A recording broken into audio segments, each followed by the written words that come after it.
आज पढ़ लेते हैं एक important topic, products of electrolysis. बच्चों को बहुत डराता है ये टॉपिक। आईआईटी के लिए बहुत इंपॉर्टेंट है, जेई के लिए, नीट के लिए इंपॉर्टेंट है, सीबीएसई में तो आता ही आता है। स्कोरिंग है, देखने में टफ है, अपने आप पढ़ो तो लगता है बहुत टफ है। इसको बहुत आसान बना दूंगा मैं, अभी आप देखेंगे पूरे वीडियो में। वीडियो के बाद आप फील करेंगे कि बहुत ही आसान तरीका है इसको करने का, इसके क्वेश्चंस करने का। ठीक है, तो होता क्या है इसमें, बेसिकली हम ये H2O से कंपटीशन देखते हैं। अब एनसीईआरटी ने भी इसको एम्फेसाइज नहीं किया है, बुक्स ने भी एम्फेसाइज नहीं किया है कि हमारा बेसिकली यहाँ कंपटीशन है H2O के साथ, कि H2O से स्ट्रॉन्गर कौन सा है और H2O से वीकर कौन सा। आयंस की बात कर रहा हूँ मैं, ठीक है, क्योंकि आयंस होंगे आयनाइजेशन में, इसको समझते हैं। अब cathode, at cathode cations will compete with H plus for reduction। अब देखो, जब रिडक्शन होगा या ऑक्सीडेशन होगा, वाटर तो होगा ही होगा। जब वाटर होगा तो उसमें आपका H प्लस होगा और OH माइनस होगा। अब H प्लस रिड्यूस हो सकता है ना, ये आपने पढ़ा हुआ है हाइड्रोजन हाफ सेल में, SHE स्टैंडर्ड हाइड्रोजन इलेक्ट्रोड में रिडक्शन होता है। कब? जब ये एक इलेक्ट्रॉन गेन कर लेता है। और OH माइनस जो है ये आपका ऑक्सीडाइज होगा, O2 देगा और एक इलेक्ट्रॉन आपको मिल भी जाएगा, है ना।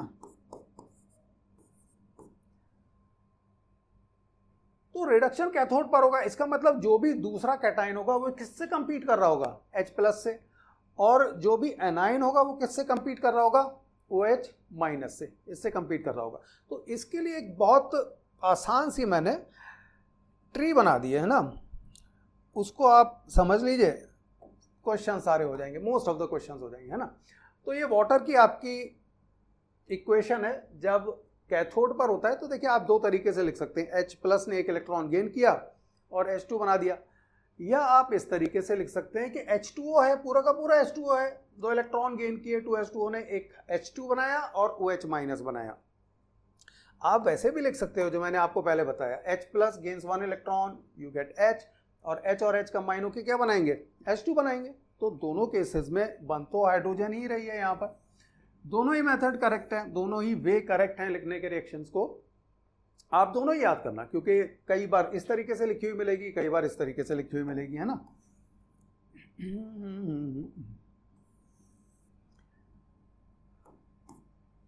अब एनोड पर क्या हो रहा था? एनाइंस और मेटल इलेक्ट्रोड विल कंपीट। यहां पर क्या होगा? देखो, मेटल जो कैथोड पर है ना, वो मेटल फर्दर रिड्यूस नहीं हो सकता। मेटल तो ऑक्सीडाइज ही हो सकता है, क्योंकि इलेक्ट्रोपॉजिटिव होता है तो पॉजिटिव चार्ज ही आ सकता है। तो 0 से प्लस हो सकता है, मीन्स सोडियम है तो Na प्लस बन जाएगा, कैल्शियम है तो Ca2 प्लस बन जाएगा। तो यहां पर एनोड पर जो है एनाइन और मेटल इलेक्ट्रोड दोनों से ही कंपीट करेगा।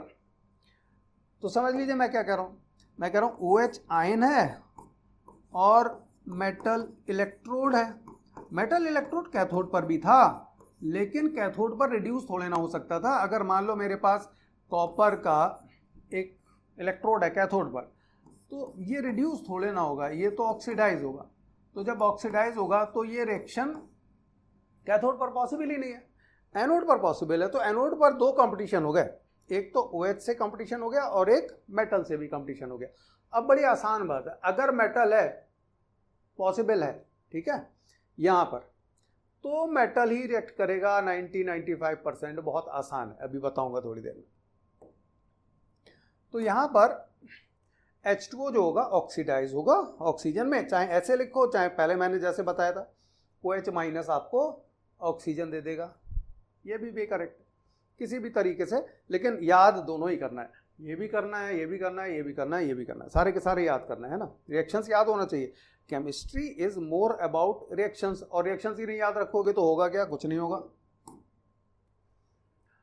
अब बहुत अच्छी चीज बता रहा हूं, और ये आपको बुक्स में नहीं मिलेगी।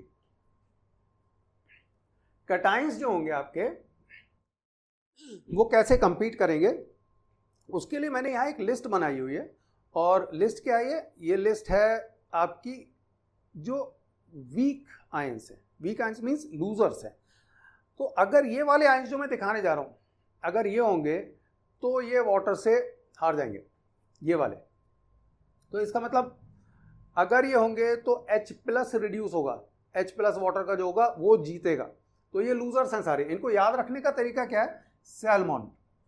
सैल्मन फिश होती है वैसे तो, लेकिन याद रखने का तरीका मैंने यहाँ हाईलाइट भी कर दिया कि SALM और बेसिकली MN आवाज आ रही ना, मोन मीन्स MN। तो इससे क्या क्या बन रहे हैं आपके? S से बन रहा है S ब्लॉक एलिमेंट्स। तो अगर S ब्लॉक एलिमेंट्स का कोई भी कटाइन है जैसे Na+ है तो हार जाएगा, ये H+ जीतेगा।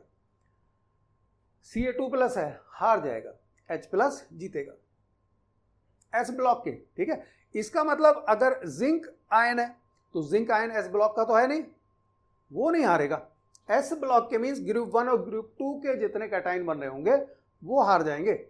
एल्यूमिनियम 3+ हार जाएगा, तो मैंने यहाँ पर Al लिखा हुआ है, ठीक है, येलो कलर में Al3+। और Mn क्या हुआ आपका? यहाँ से मैग्नीज 2+। तो अगर ये आपके होंगे तो ये हार जाएंगे, मीन्स H+ वाली रिएक्शन होगी। लेकिन अगर कुछ और होगा तो वो जीत जाएगा, तो इसलिए उसे याद ही नहीं रखना है। तो अगर मान लीजिए यहाँ पर जिंक 2+ है तो वो जीतेगा, उसका रिडक्शन होगा, हाइड्रोजन का नहीं होगा। इसी तरीके से एनाइंस के देख लो यहाँ पर। तो एनाइंस के आपको याद रखने का तरीका है short man found 9 crore. Short man found 9 crore. अब देखो ये बातें कुछ इंपॉर्टेंट हैं, क्योंकि आप सोचो मैं बुक में से पढ़ लूंगा, नहीं मिलेंगी ये बातें बुक में, ठीक है। अब याद रखने का तरीका क्या है? S से क्या होगा यहाँ पर? जैसे S से यहाँ पर S ब्लॉक था, यहाँ S से होगा जितने भी सल्फर के 3 इंपॉर्टेंट आपके आयंस हैं, सल्फर के आयंस, ठीक है। Sulphate, sulphite and thiosulphate. Sulphate, sulphite and thiosulphate. Note करते जाओ इनको, या ऐसा करना बीच में स्क्रीनशॉट ले लेना, इसका याद जरूर रखना है। सारी प्रोडक्ट ऑफ इलेक्ट्रोलिसिस इसी पे टिकी हुई है। फिर यहां पर मैन लिखा, मैन में अगेन यहां देखो यहां थोड़ा डिफरेंट है। यहां मॉन है उससे मैंगनीज बना है, यहां मैन है यहां से MnO4- ही बना है। देखो दोनों जगह Mn आ रहा है, Mn यहां भी आ रहा है, Mn यहां भी आ रहा है, लेकिन आपको ध्यान रखना है कि ये एनाइन है ये कैटाइन है। तो ऑब्वियसली कैटाइन आप यहां थोड़े ना लिखोगे और एनाइन आप यहां नहीं लिखोगे। तो आपको ये ध्यान रखना है मैग्नीज का कैटाइन कौन सा है, मैग्नीज का एनाइन यहां पर कौन सा है। तो मैग्नीज का एनाइन MnO4-। फॉर एग्जाम्पल ये KMnO4 से आएगा, पोटेशियम पर मैग्नेट से। फिर आया फाउंड, फाउंड में क्या आया? फ्लोरीन। तो यही एक ऐसा हैलोजन है जो हार जाएगा OH- से, फ्लोरीन। यहां पर कंपटीशन किससे हो रहा होगा? OH- से हो रहा होगा ना, एनाइन से। तो एनाइन से कंपटीशन हो रहा होगा तो ये हार जाएगा फ्लोराइड आयन। और फिर आया आपका 9 से आपका आता है नाइट्रेट आयन, NO3- आयन। अब ये इंपॉर्टेंट है चीजें बता रहा हूं यहां पर, आप देखोगे अभी जब मैं क्वेश्चन कराऊंगा तो एक जगह पर ये आएगा इंपॉर्टेंट। और क्रोड़ से क्या आ रहा है? क्रोड़ से आ रहा है Cr, क्रोमियम। तो क्रोमियम का एनाइन डाइक्रोमेट आयन। इनको याद कर लो, एक बार स्क्रीनशॉट ले लो। और ये सारे हैं क्या? लूजर्स हैं। तो अब स्क्रीनशॉट ले लो, these are the losers when competing with H2O।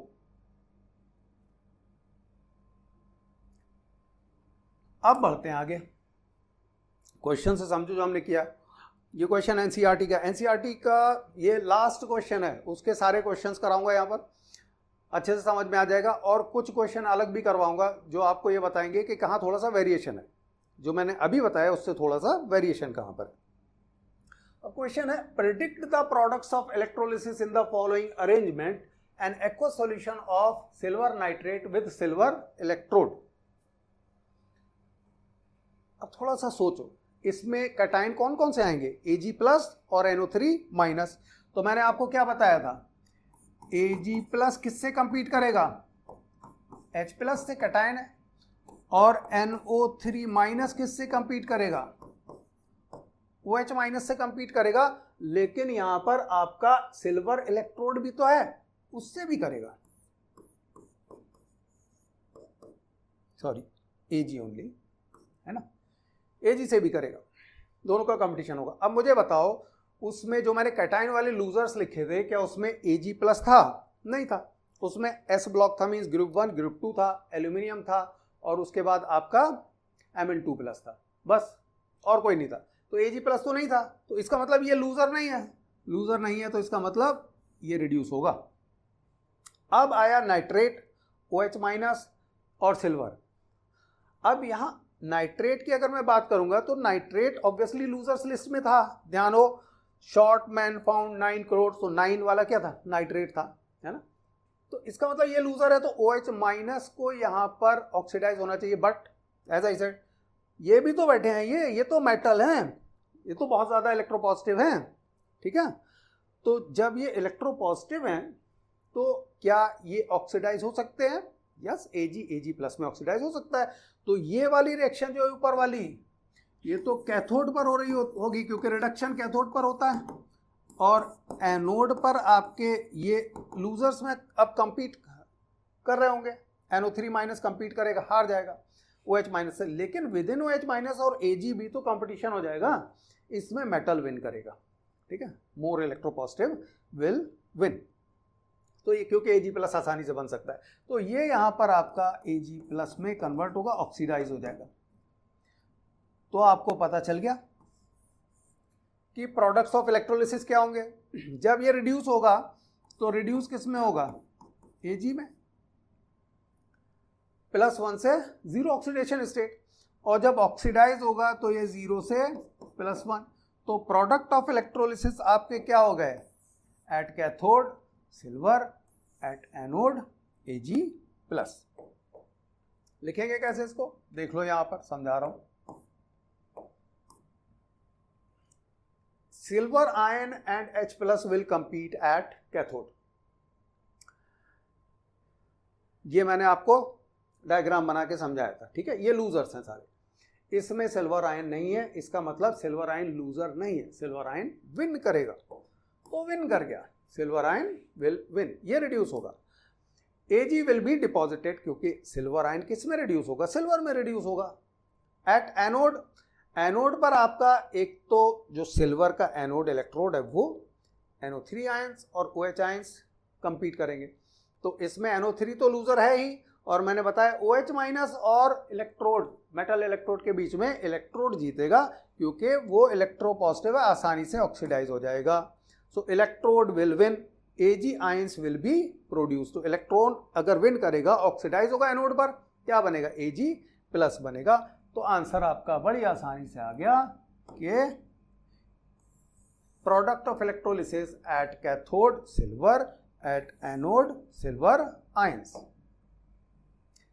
कोई कंफ्यूजन हो तो इसको देख के समझ लेना। और मैंने बस 3 बातें बताई इसमें, यहां पर सिल्वर आयन नहीं है, विन करेगा। यहां नाइट्रेट आयन है, लूज करेगा। जब ये लूज कर जाएगा तो कंपटीशन बचा आपका OH- और सिल्वर इलेक्ट्रोड के बीच में, वहां मेटल इलेक्ट्रोड विन करेगा, ऑक्सीडाइज हो जाएगा Ag+ में। अच्छा, जल्दी से एक बात बताता चलता हूँ, यहाँ के प्रोपोर्शनल टू लूज रखना, तो इसके भूल मत जाना। लाइक, शेयर एंड सब्सक्राइब जरूरी है। अब similar question but slight difference. Difference क्या है, प्लेटिनम इलेक्ट्रोड कर दिया। अब प्लेटिनम इलेक्ट्रोड आपको पता है क्या होता है, इनर्ट होता है, रिएक्ट ही नहीं करेगा, ये रिएक्ट कर ही नहीं सकता। तो जो आपका कैथोड पर रिएक्शन थी वो तो सेम रहेगी, क्योंकि Ag+ ही होगा आयन यहां पर। एनोड पर क्या होगा, एनोड पर अब NO3- लूज कर जाएगा OH- से, लेकिन OH- अब लूज नहीं करेगा मेटल इलेक्ट्रोड से, क्योंकि ये मेटल इलेक्ट्रोड इनर्ट है। तो इसलिए मैंने कहा था 90-95% मेटल इलेक्ट्रोड विन करेगा, क्योंकि कुछ केसेस में मेटल इलेक्ट्रोड इनर्ट भी तो होगा। तो अगर NO3- यहां लूजर्स में था, लूज करेगा, तो OH- विन करेगा। और मैंने बताया था OH- की रिएक्शन ऑक्सीजन प्रोड्यूस होगी। तो प्रोडक्ट ऑफ इलेक्ट्रोलिसिस क्या हो गया आपका, एनोड पर ऑक्सीजन हो गया, कैथोड पर सेम रहा, कोई डिफरेंस नहीं आया। तो कैथोड पर Ag+ and H+ will compete. Diagram से मैंने देखा वही चीज, Ag+ नहीं है, विन करेगा आपका, Ag+ will win, Ag will get deposited, silver deposit हो जाएगा, एनोड पर डिफरेंस हो जाएगा। अब NO3- और OH- आयन ही कंपीट करेंगे। प्लेटिनम इलेक्ट्रोड अब कंपटीशन से बाहर हो गया, OH- विल विन, और ये आपका ऑक्सीजन यहां पर प्रोड्यूस हो जाएगी। तो प्रोडक्ट्स ऑफ इलेक्ट्रोलिसिस क्या हो गया, कैथोड पर सिल्वर हो गया और एनोड पर ऑक्सीजन हो गया। ये बाद में एक लाइन और लिख दोगे, प्रोडक्ट्स ऑफ इलेक्ट्रोलिसिस हेडिंग करके नीचे इसके लिख देना CBSE में, ठीक है। ऑब्जेक्टिव क्वेश्चन में तो कुछ करना ही नहीं है। अब बहुत अच्छा क्वेश्चन है, देखो ये सारे पार्ट हैं एक क्वेश्चन के, जो NCERT का लास्ट क्वेश्चन है एक्सरसाइज का, उसी के सारे पार्ट्स हैं जो मैं करा रहा हूं अभी। अब यहाँ क्या है, अ dilute solution of H2SO4 with platinum electrode. तो आपको पता है प्लेटिनम इलेक्ट्रोड है, कंप्लीट तो करेगा ही नहीं, ये तो रिएक्ट करेगा ही नहीं। तो आपके आयंस कौन से हुए यहाँ पर, H2SO4 से आपके कौन से आयंस मिले, डाइल्यूट H2SO4 है, डाइल्यूट H2SO4 है, ठीक है। तो आपका कैथोड पर H+ और एनोड पर SO4- कंपीट करेंगे। H+ रिड्यूस होने के लिए कंपीट करेगा और SO4 ऑक्सीडाइज होने के लिए कंपीट करेगा। तो कैथोड पर क्या हो गया, H+ और H+। अब जब H+ ही H+ से कंपीट कर रहा है तो कंपटीशन थोड़े ना है, दोनों गलबैयां करेंगे, हाथ मिलाएंगे और कहेंगे चलो ठीक है हाइड्रोजन बनाते हैं, तो हाइड्रोजन बन जाएगी, H2 विल बी प्रोड्यूस्ड। वैसे भी ये ध्यान रखना कि H2O का अपना H+ बहुत कम होता है, कोई बहुत ज्यादा प्रोड्यूस नहीं होता है। आपको पता है कंसंट्रेशन में आपका 10⁻⁻7 अगर ध्यान हो, है ना। तो H+ कंबाइन होके H2 बना लेंगे। एनोड पर क्या होगा आपका, एनोड पर आपका सल्फेट आयन, अच्छा ये देखो यहाँ पर थोड़ा सा मिसप्रिंट है, ये SO4 2- होगा, है ना, 2- एंड OH- विल कंपीट। कौन विन करेगा, मैंने बताया था ये SO4 2- यहाँ लूजर है, तो इसका मतलब OH- विन करेगा। तो OH- इस केस में अगर विन करेगा तो क्या बनाएगा, ऑक्सीजन बनाएगा। तो प्रोडक्ट्स ऑफ इलेक्ट्रोलिसिस क्या हो गया, कैथोड पर हाइड्रोजन हो गया, एनोड पर ऑक्सीजन हो गया। एक स्टेटमेंट में लिख देना बाद में। तो 3 पार्ट तो हो गए इस क्वेश्चन के, और आसान से पार्ट है। पहले केस में क्या था, इलेक्ट्रोड रिएक्टिव था, सिल्वर इलेक्ट्रोड, ठीक है। दूसरे केस में क्या था, प्लेटिनम इलेक्ट्रोड था, रिएक्टिव नहीं था। यहां भी प्लेटिनम इलेक्ट्रोड है, रिएक्टिव नहीं है। अब फोर्थ पार्ट में भी प्लेटिनम इलेक्ट्रोड है, आपका CuCl2 है यहां पर। तो कैटाइन और एनाइन तो आपको पता ही है, Cu2+ और Cl- कैटाइन और एनाइन होंगे। तो इस केस में Cu2+ जो मिलेगा, क्या Cu2+ मेरा लूजर्स में था, क्या Cu2+ लूजर्स में था, नहीं। अगर नहीं था तो इसका मतलब ये विन करेगा, लूजर नहीं है। तो ये ध्यान रखना, ये लूजर्स हैं, विनर्स नहीं है। कई बार स्टूडेंट्स कंफ्यूज हो जाते हैं, लूजर्स हैं। अगर यहां पर दिख गया तो इसका मतलब ये नहीं होगा, इसको बाहर कर दो, डिस्कार्ड कर दो, अगर इनमें से कोई है तो हटा दो। लेकिन इनमें नहीं है तो वो विन करेगा। तो Cu2+ यहाँ क्या होगा, रिड्यूस हो जाएगा। किस में रिड्यूस होगा, कॉपर में रिड्यूस होगा। तो प्रोडक्ट ऑफ इलेक्ट्रोलिसिस मुझे क्या मिला, कैथोड पर कॉपर मिल गया, है ना। अब मैं आता हूं एनोड पर, और एनोड पर मुझे पता है क्लोराइड आयन होगा यहां पर। तो chloride ion and OH ion will compete. और क्या यहां पर क्लोराइड आयन है, नहीं, फ्लोराइड था, बस हैलोजेंस में बस फ्लोराइड है लूजर्स में, और कोई नहीं है। क्लोराइड, ब्रोमाइड, आयोडाइड, ये कोई लूजर नहीं है। तो क्लोराइड विल विन, और क्लोराइड जब विन करेगा तो ऑक्सीडाइज होकर क्या बनाएगा, एनोड पर हमेशा ऑक्सीडेशन होता है, क्या बनाएगा, क्लोरीन बनाएगा। तो प्रोडक्ट्स ऑफ इलेक्ट्रोलिसिस क्या हो गया, देखो कितना आसान लग रहा है ना, कितना आसान। अगर आपने ये समझ लिया और थोड़ा सा इसका डेविएशन है तो आगे समझाऊंगा, तो कुछ है नहीं प्रोडक्ट्स ऑफ इलेक्ट्रोलिसिस में। बस अब आते हैं टाइप्स ऑफ इलेक्ट्रोलिसिस पर। तो आपके वो 4 पार्ट हो गए जो एनसीईआरटी के क्वेश्चन के थे, on the basis of the diagram which we now understand. Cations में कौन से लूजर्स हैं, एनाइंस में कौन से लूजर्स हैं। कैटाइंस कैथोड पर यूज होंगे, एनाइंस एनोड पर यूज होंगे। कैथोड पर रिडक्शन होगा, एनोड पर ऑक्सीडेशन होगा। तो टाइप्स ऑफ इलेक्ट्रोलिसिस में बेसिकली क्या है, आपके आयनाइजेशन कब हो सकता है, मोल्टन स्टेट में हो या तो इलेक्ट्रोलाइट, या मोल्टन स्टेट में हो या तो आपका सॉल्ट या इलेक्ट्रोलाइट फॉर्म में हो, मींस हम उसमें वाटर मिक्स कर दें। तो मोल्टन स्टेट में अगर होगा तो कंपटीशन तो पॉसिबल है ही नहीं।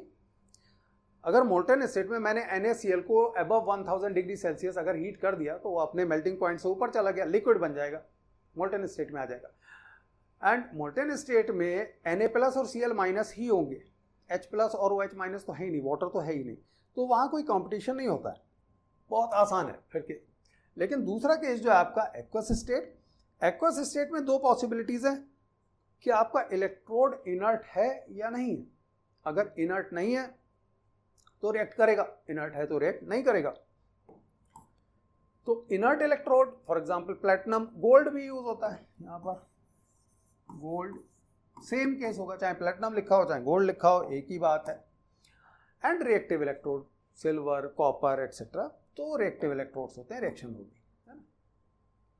मोल्टन स्टेट का एग्जांपल एक ले लेते हैं। NaCl अगर है तो मुझे बस Na+ और Cl- मिलेंगे, मींस कैथोड पर ये रिड्यूस होगा, ये ऑक्सीडाइज होगा, मींस कैथोड पर मुझे सोडियम मेटल मिलेगा और एनोड पर मुझे क्लोरीन गैस मिलेगी, बस।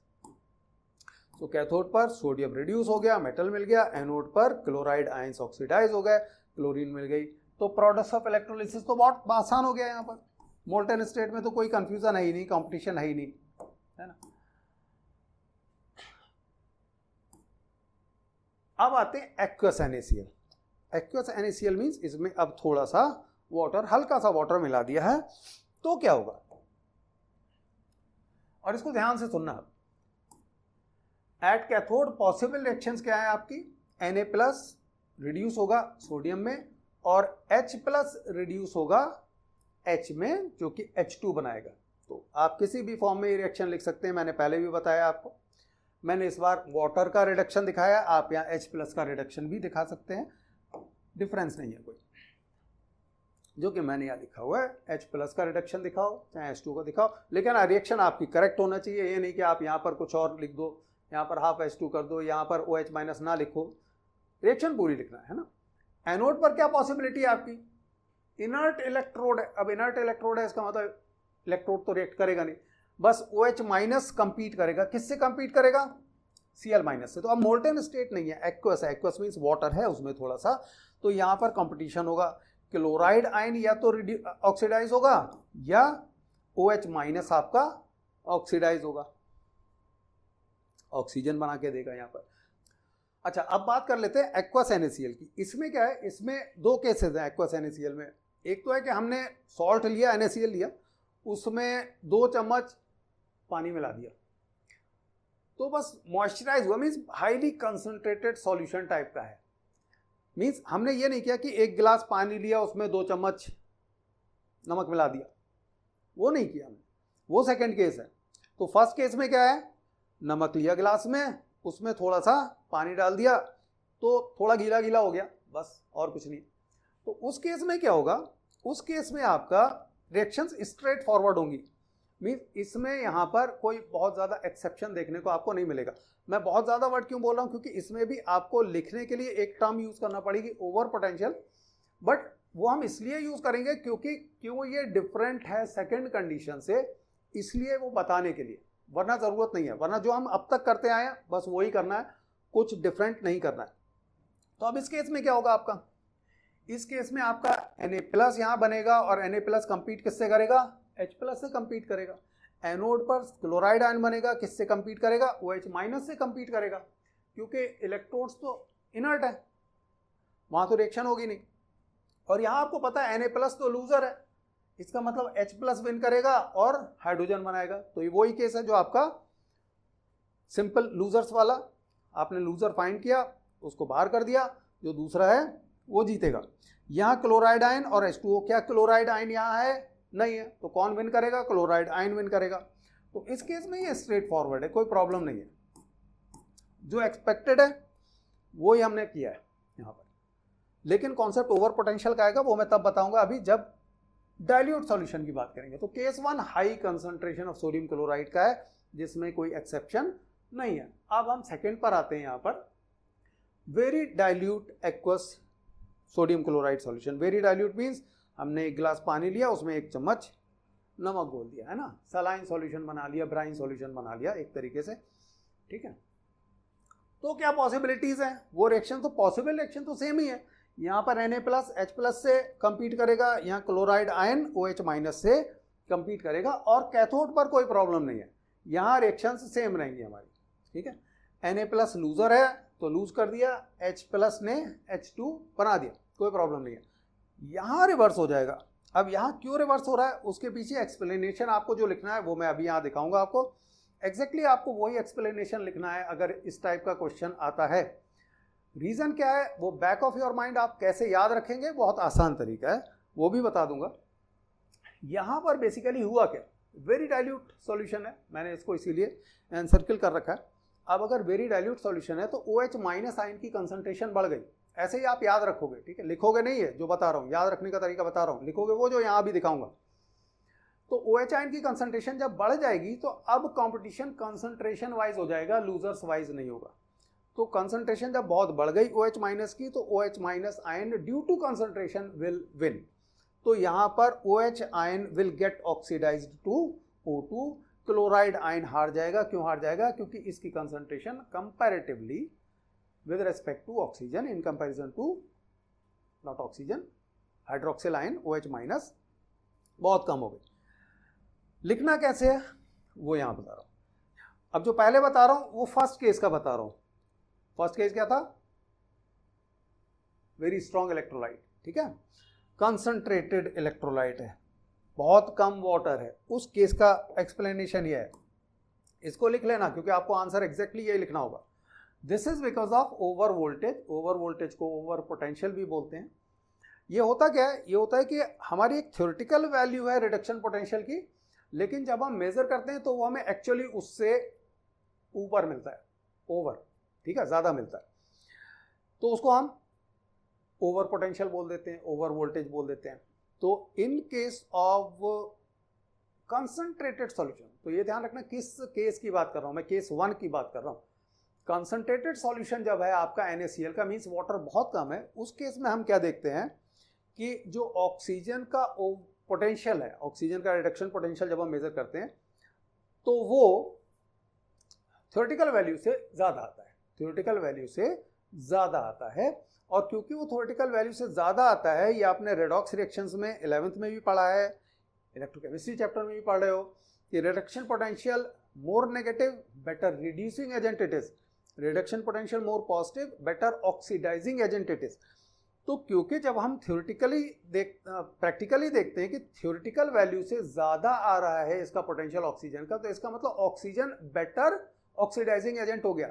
अगर बेटर ऑक्सीडाइजिंग एजेंट हो गया तो ये किसको ऑक्सीडाइज करेगा, अपने आप तो रिड्यूस होगा इसका मतलब, तो ऑक्सीजन इसका मतलब अपने आप अब रिड्यूस होगा। ये वाली रिएक्शन तो यहां पर मैं फर्स्ट वाले केस में ही जा रहा हूं क्योंकि उसी को एक्सप्लेन कर रहा हूं। ये वाली रिएक्शन बेसिकली अब आपकी रिवर्स होगी, ऑक्सीजन का पोटेंशियल जो है ओवर है, तो अगर ऑक्सीजन का पोटेंशियल ओवर है, it is better oxidising agent, तो अपने आप रिड्यूस होगा। तो अपने आप रिड्यूस अगर होगा तो ये तो ऑक्सीडाइज नहीं होगा, रिवर्स डायरेक्शन में चलेगी। और जब ये रिड्यूस होगा तो ऑक्सीडाइज किसको करेगा, क्लोराइड आयन को ऑक्सीडाइज करेगा, तो ये वाली रिएक्शन होगी, ये रिएक्शन नहीं होगी, ऐसे याद रखना है।